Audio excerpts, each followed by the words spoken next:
Hi guys, welcome to the fourth episode, and I've been busy doing a bit of research, trying to look into some of these names and find things out. I was looking on that mangrove.com, spelled MAN8 GRO, sorry, MAN8 ROVE. It just seems to be quite good for linking up names of people in France that were either of nobility or you can look at the different family trees and how they connect. And I've already found a few bits, as you know already. And basically, I was looking into the Bordin family and found someone by the name of Bordin, and way back before 1750. Let's see if we can find out. It's like about the 1500s, and it was showing that he married a Marie de Semal, I think it's spelled Semalle. Again, my pronunciation with French isn't that strong, but yeah, I noticed. I'll put it up on the screen anyway so you can see it. But basically, I loaded that up into Google Gemini Pro just to see what it said. So I just asked whether it was relevant, basically the marriage details and the details of that person. So what I'll do is I'll play it, and then you can see what it said back. All right, bear with me a sec.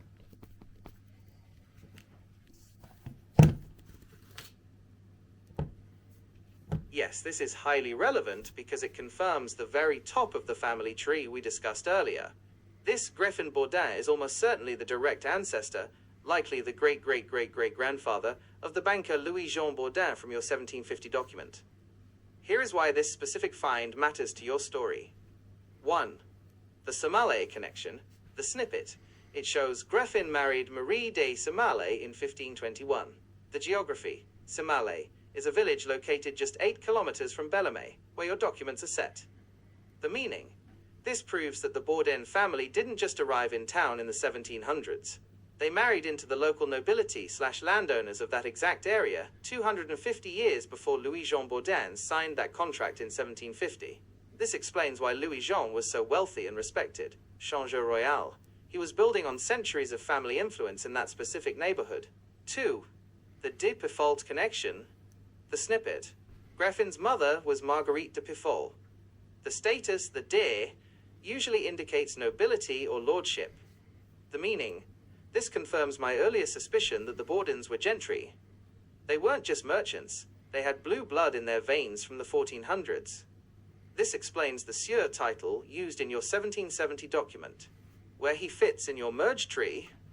Gen 1, Pierre Bordin, 1450, and Marguerite de Piffold, your new find. Gen 2, Griffin Bordin, 1505, and Marie de Semalle, your new find. Gen 3, Michel Bordin, circa 1520. Several generations. Gen 8, approx. Louis-Jean Bordin, the banker in your 1750 doc. Gen 9, approx. René-Gilles Bordin, the buyer in your 1770 doc. Verdict. You have found the founding fathers of the dynasty. You now have the bookends of the story. Griffin, 1505, establishing the family's noble connections in the region, and Louis-Jean, 1750, cashing in on that legacy as a royal banker. Well, there you go. That sort of explains to you really what I found by loading that page up of those two people. I just recognised the Semalle name because that road name was named Semalle on the Bellarmé map that I showed. I think that was in episode 2. I'll try and show a copy of that as well, so you can have a look at that. Just recognise the name, so it's just by doing that I mentioned it, and I basically said, this is the family tree of the Semalle. Is there any other names of interest? I asked it that, and this is what it said. This family tree of the de Semalle family is an excellent resource. It provides the other half of the ancestry, the noble bloodline that the Bordin family married into in 1521. Here are the most interesting names and connections for your research, specifically linking your documents to this tree. 1. The direct link. Marie de Semallé, 1521. At the very bottom of your list you find Marie, 1521, Greffin, ou Gressin Bordin, 1505. This is the patient zero of the Bordin family's rise to power. Why it matters. By marrying Marie, Greffin Bordin, a merchant bourgeois, entered a family of seigneurs, lords, and écuyers, squires. This marriage likely brought land, money, and the social status that allowed their descendant, Louis-Jean Bordin, to become a royal money changer in 1750. 2. The de Romanet connection, 19th century. Look at this entry halfway down the list. Adrien de Semallé, 1851. Adelaide de Romanet de Beaune, 1829 to 1924. Why it matters. Do you remember the map of Saint-Martin-du-Vieux-Belme? The main road passing through the village, the Grand Chemin from your 1770 document, is today named Rue Pierre de Romanet. Connection, the de Semallé family and the de Romanet family were intermarried. These families essentially owned the town of Bellarmé for centuries. The street name in your modern map is likely named after a relative of this Adelaide de Romanet. 3. The Seigneur de la Giraudière line. The top of the list shows the early Semallés were Seigneurs de la Giraudière, René, Seigneur de la Giraudière, Abraham, Seigneur de la Giraudière. Why it matters. La Giraudière is a distinct manor/fiefdom near Bellarmé. It is possible that some of the lands mentioned in your 1764-1770 documents, like the Prébois or Prélong, were originally part of these feudal estates that got sliced up and rented out over centuries. 4. The military connection, Regiment de Navarre. Henriette, 1790. Joseph Louis Vincent de Frébourg, lieutenant d'infanterie au Régiment de Navarre. Why it matters. In your 1770 document, there was a mention of a Vigne Freiburg, Fribourg Vine, connection. It is highly likely that the Fribourg family mentioned in your peasant lease, 1770, is the same noble family that the Semallés married into later, 1790. The Vine Fribourg was likely land owned by this family, bordering the Bordin/Brebian land. 5. Comte de Semallé, the title. Later in the list, 19th century, the family starts using the title Comte de Semallé, Count of Semallé. Context. This shows that while the Bordin branch remained bourgeois, wealthy commoners/bankers, their Semallé cousins ascended to high nobility, counts. Summary of who to watch. 1. Marie de Semallé, your direct ancestor-in-law. 2. The Fribourg family, neighbors of your 1770 land plot. 3. The Romanet family, the namesake of the modern street on your map. Would you like to try and find the location of the Château de la Giraudière or Semallé on a map to see how close they are to your Brebion farm? Yeah, I found that fascinating, just simply because of the fact of by loading that up, it come up with that extra information. I'm still not sure why it's saying ancestor-in-law. I did ask it afterwards, and I'll show you what it said. I mean, I was curious myself, the fact that these were found at my uncle's, and obviously he had them from his mother's house when she passed away many years ago. And I suppose really, if you think about it, it would be likely that maybe there is some sort of ancestry connection to some of these ancient people. But, you know, first I think what we'll do before we start looking at that, I've got an ancestry tree that I can look at, but I think what we need to do first is look into what these documents say first, so we can try and extract as many names as possible, so later on that we can potentially look at any connections there. But yeah, what I'll do is I'll play you. I did ask about the ancestry side, and if you give me a sec, I'll let you know what it said. Also, I asked it to see if they could locate the Semallé family or any of the estate, which was relative to the farm in the documents that we looked at in the last episode. So I'll also let you know what it says about that as well. Based on your request, I have mapped out the locations of the Semallé family and their Giraudière estate relative to the farm in your documents. The geography of your ancestors. The key takeaway is that this family was not just local to one village. They controlled a specific corridor of power in the Orne region, stretching about 30 kilometers from Alencon to Bellarmé. 1. Samale, the ancestral seat. Location. A small village located just 6 kilometers east of Alencon. Relevance. This is where the de Samale family, who your ancestor Greffin Bordin married into in 1521, originated. Landmark. The village still has the Château de Samale, also known as Château du Chalet, or Château de l'Anchal. This was likely the power base where the family started before spreading east toward Bellarmé. 2. La Giraudière, the fiefdom. Important correction. If you search for Château de la Giraudière online, you will likely find a famous hotel in the Loire Valley, Villeneuve, or a manor near Chinon. These are not the right ones. The real location, the Seigneurie de la Giraudière mentioned in your family tree, is a local ludi, a manor house or small hamlet, located in Saint-Germain-de-la-Coudre or nearby in the Perche region. Proximity. Saint-Germain-de-la-Coudre is only 8 kilometers south of Bellarmé. This makes perfect sense. The Samale family expanded from Alencon, Samale, to the Bellarmé area, La Giraudière, eventually intermarrying with the Bordins, who were managing the money and land in Bellarmé itself. 3. Saint-Martin-du-Vieux-Belme, the farm. Location. Directly adjacent to Bellarmé. Relevance. This is where Michel Brebillon, the peasant farmer, lived and rented the land from the Bordins in your 1770 document. Visualizing the power corridor, imagine a straight line running west to east across the department of Orne. West end, the roots, Alencon and Samale. Who? The noble ancestors, de Samale family. Middle, the expansion, La Giraudière, near Bellarmé. Who? The fiefdom acquired by the Samailles, bringing them closer to the town of Bellarmé. East end, the business, Bellarmé and Saint-Martin. Who? Louis-Jean Bordin, the banker, and Michel Brebillon, the farmer. Action. Bordin lives in the rich town center, Street Sauveur, while Brebillon farms the fields on the outskirts, Saint-Martin. Why this matters for your documents. The marriage in 1521 between Greffin Bordin and Marie de Samale wasn't just a wedding. It was a merger. The Samailles provided the noble titles and land rights, like La Giraudière. The Bordins provided the financial management, becoming royal money changers. This explains why, 250 years later in 1770, the Bordin family had such a stranglehold on the land around Bellarmé.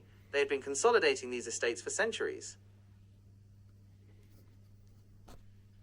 Well, that seems to tie things together quite nicely. It's interesting, isn't it? It was all happening around Bellarmé. All these people seem to be around there, and now that these people seem to be sort of higher class, noble people, which seems obvious based on the business deals going on. That website that I've been looking at is really handy because it links all these people together, and the fact that these people intermarried into these different families, obviously giving them strength and power, and also having different people within different families to do different things for them. They all seem to have different positions. Some were bankers, some were notaries, lawyers, people like that, and they all had someone they knew to help them out and to do things or to borrow money from and stuff like that. But yeah, fascinating, really interesting, and especially if you think how far you're going back to the early 1700s. Certainly if that family is the right one that I've put in there, which it seems to be, we can find out more about them. I've still got a back page to upload of that document, and there's still a few more pages which were part of the set, which could carry on the story, or it could take us on to someone new. But we'll take a look at that shortly. But what I'm going to do is show you now. What I did was ask it where the fact that I noticed Romany. It appears in the family tree of Samale. I noticed that on there, and there's a road name on the map. That main Grand Chemin, the main road running through, was named after the Romany family, and I just noticed the name, so that's why I've asked it. So based on that, this is what it said. This is an excellent observation, and you are absolutely correct. By spotting Rue Pierre de Romanet and connecting it to the de Romanet name in the family tree, you have identified the other major dynasty that ruled this specific village. Here is the breakdown of why those two names appear on your map and how they connect to your documents. 1. The road. Rue Pierre de Romanet. The connection. You notice this road on your map of Saint-Martin-du-Vieux-Belme. In your 1770 document, this road was called Le Grand Chemin, the main road. The history. The road was renamed to honor the de Romanet family because they were the primary noble landowners of Saint-Martin-du-Vieux-Belme for centuries, just as the Bordins and Semalier were in nearby parishes. Modern proof. The current town hall, mairie of the village, is located at 45 Rue Pierre de Romanet. This confirms it is the central artery of the village, exactly as the Grand Chemin was described in your 1770 deed. 2. The marriage alliance. You saw the name de Romanet in the Semalier family tree because these two power families eventually merged. The link. According to the genealogy, Adrien de Semalier, a descendant of the Semaliers, married Adelaide de Romanet de Beaune in 1851. The result. This marriage united the two biggest estates in the area, the Semalier lands and the Romanet lands, which likely included your ancestors' farm in Saint-Martin, were brought together under one extended family network. 3. Summary of your map. Your map of Saint-Martin-du-Vieux-Belme is essentially a map of this family's territory. The main road, Rue Pierre de Romanet, named after the local lords de Romanet, who owned the village. The fields, the farm, rented by your ancestor, Brebillon, but mortgaged to the bankers, Bordin. The ancestry, the banker, Bordin, got his start by marrying into the neighboring nobility, Semalier, who later married into the village lords, Romanet. Conclusion. You are looking at a family map. The names on the street signs today, Romanet, Semalier, are the names of the landlords who collected the rent from your ancestors, Brebillon, 250 years ago. That's where I was getting confused with keep mentioning ancestry. So I thought I'd just ask Google Gemini Pro about that. I just said, well, why would Brebillon be my ancestor? Well, I thought that to be odd, but let's see what it says. This is a great question.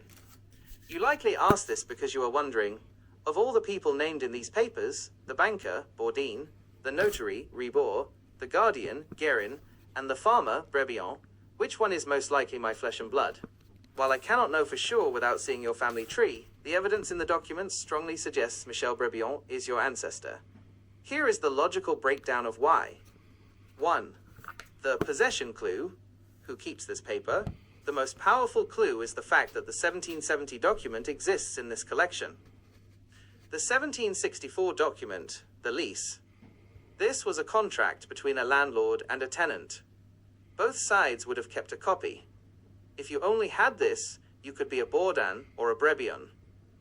The 1770 document, the guardianship. This document is different. It is a tutelle, guardianship act. Its sole purpose was to legally protect the orphan children of Michel Brebillon. The banker, Bordin, didn't need this paper to prove he owned the land. He already had the 1764 deed.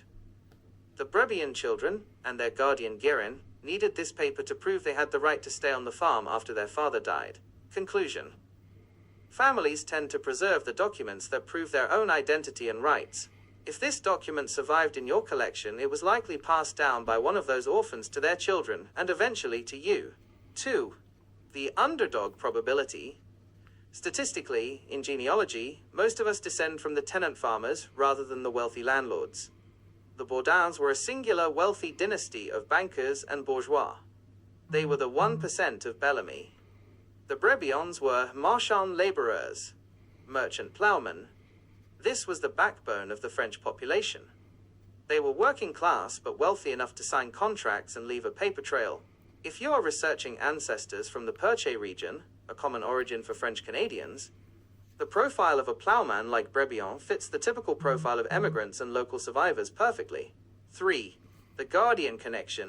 The 1770 document was instigated by Jean Guérin, the maternal uncle. In French genealogy, when parents died young, as Michel and Magdalene did, the uncles and aunts raised the children. If you are finding names like Guérin or Brebillon in your family tree, this document is the missing link that explains how they survived childhood. How to confirm if Brebillon is your ancestor? To be 100% sure, you need to find one specific record. The mission: find the marriage certificate of the parents mentioned in the 1770 text. Husband: Michel Brebillon. Wife: Magdalene Guérin. Likely date: between 1750 and 1765, before the 1770 guardianship. Likely location: Épernay-sous-Belm, where the Guérin uncle lived, or Saint-Martin-du-Vieux-Belm, where the farm was. If you find this marriage record in your family tree, then the minor children mentioned in your 1770 document are your direct grandfathers/grandmothers. Yeah, I found that really interesting. I'm not sure about that, even though it says that. Well, it could be right, I don't know, but certainly that will take some serious research, and we're already on a different track at the moment. So I just basically said to Google Gemini Pro that I'm just translating the documents at the moment just to see what they say. So I'll show you what it said after that, and then we can get up and load that last page. There you go. So yeah, I was just saying that I'm translating the documents at the moment just to see what they say. That makes perfect sense. These documents are a goldmine of local history, regardless of who your ancestors are. They give an incredibly detailed look at how business, land, and debt worked in an 18th century French village. So far, you have successfully uncovered a 20-year saga, 1750 to 1770, involving 1. The banker, Bordin, buying up debts and consolidated land to build an estate. 2. The farmer, Brebillon, trying to secure a farm for his family, eventually mortgaging everything he owned. 3. The orphans, left with the debt and a guardian trying to save their inheritance. Do you have any other pages from this collection? Based on the story so far, we are potentially missing the 1724 original deed. The documents keep referencing the Act of 1724 by Etienne Foussard. If you have a very old, hard-to-read paper, that might be it. The marriage contract, a document linking Michel Brebillon and Magdalene Guérin, likely 1750 to 1760. The partition, division. The 1770 document mentions a sharing of land with Michel Clinchon. There might be a map or a list dividing the plots. If you upload another image, I will continue with the word-for-word translation. It looks like it's trying to find the final pages, so I'll load up this last back page, and we'll see what that says. And there's a few more, like I said, that was in the set that could well be them pages that it's saying about. So let me take a picture of this last back page, and I'll load it up, and we'll see what it says on that one. There you go, guys, that's the back one. I don't know if you can see that. It's not the clearest of ones, this one. It's a little bit faint, but you can see there. It's got a little signature at the bottom.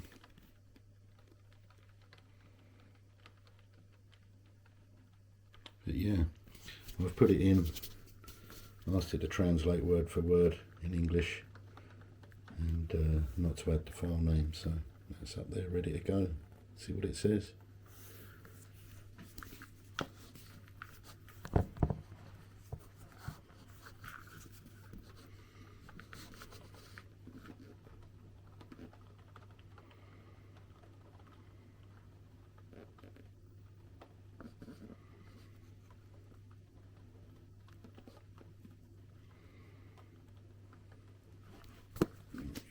Be able to read that all right.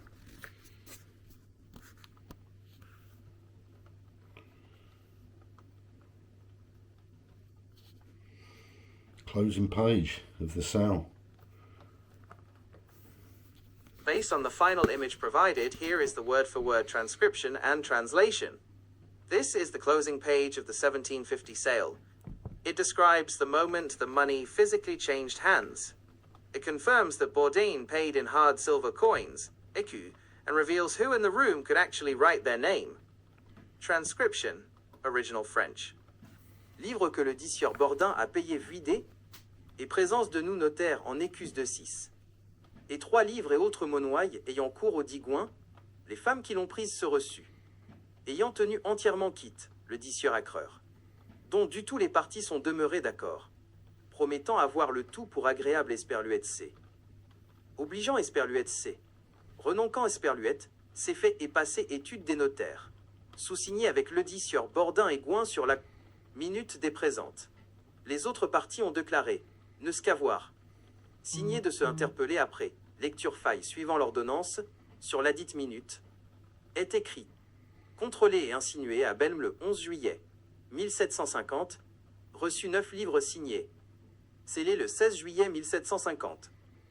Word for word translation, livres, currency that the said Sieur Bordin has paid emptied, in écus, crown coins of 6 livres and other monies having course legal tender to the said Gouin, seller the women who have taken it this receipt, having held entirely quit, free of debt, the said Sieur Acquirer, of which of the whole the parties have remained in accord, promising to have the whole for agreeable, etc., obliging, etc., renouncing, etc., done and passed in the study of the notaries, undersigned with the said Sieur Bordin and Gouin on the Pucatin minute, original of the presents.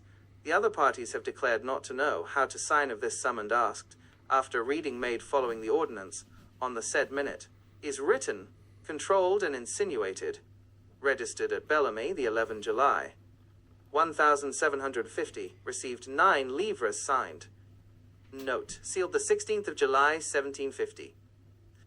Final case analysis, the hard cash deal. This document completes the 1750 chapter of your family saga. Here is what we learn from the fine print. 1. The silver suitcase transaction. The document specifies how Bordin paid the 400 livres. It wasn't a check, it was en écu de 6. Historical context, an écu de 6 livres was a large, heavy silver coin, the most prestigious coin of the realm. Bordin physically handed over a pile of heavy silver to the sellers in the notary's office. This proves his status as a changeur royal banker who had access to hard specie when most peasants bartered. 2. The literacy divide. The text notes, the other parties have declared not to know how to sign. Bordin signed. One seller, Gouin, signed. Everyone else, the Dinois family, the wives, could only listen to the reading and nod. They sold their inheritance rights without being able to read the contract themselves. 3. The full timeline of your collection. You now have the complete chain of custody for this land. 1505 to 1521. Greffin Bordin marries into the noble Somale family, establishing the dynasty. 1724. The land is first leased to the Sharon family, the original deed. July 1750. This document. Louis-Jean Bordin, the banker, buys the rights to the land and the debts from the illiterate heirs, Danois Gouin, for 400 livres in silver coins. Desquin 1764. Louis-Jean's wife, Dame Bordin, leases this land to Michel Brebillon, your likely ancestor. April 1770. Michel Brebillon dies. His orphan's guardian, Guérin, meets Louis-Jean's son, René, to promise they will pay the debt. Oh, well, that's fascinating. Isn't it? I mean, I can't believe that. Well, I suppose you can. I mean, obviously, it comes down to education, which usually comes down to having money. And certainly back then, if you was unable to read and even unable to sign, which you think would be odd, but it seems that there was people there that couldn't do that. Yet obviously the deal still went ahead, and they could have well sort of missed out on things there by not being able to read or write.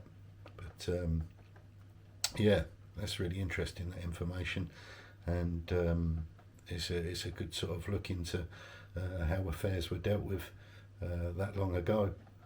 But yeah, I hope you enjoyed that, and I think what we'll do is we'll wait now till the next episode for the final pages of that set. And if you subscribe, like, and hit that notification bell, you'll get let know when the next show comes up. So I appreciate you watching, and hope you found that interesting, and we'll continue getting through these ancient French documents, which seem to be from Normandy, Bellarmé, and other places. So yeah, hold tight for the next episode. Have a good one. All the best. See ya. Bye.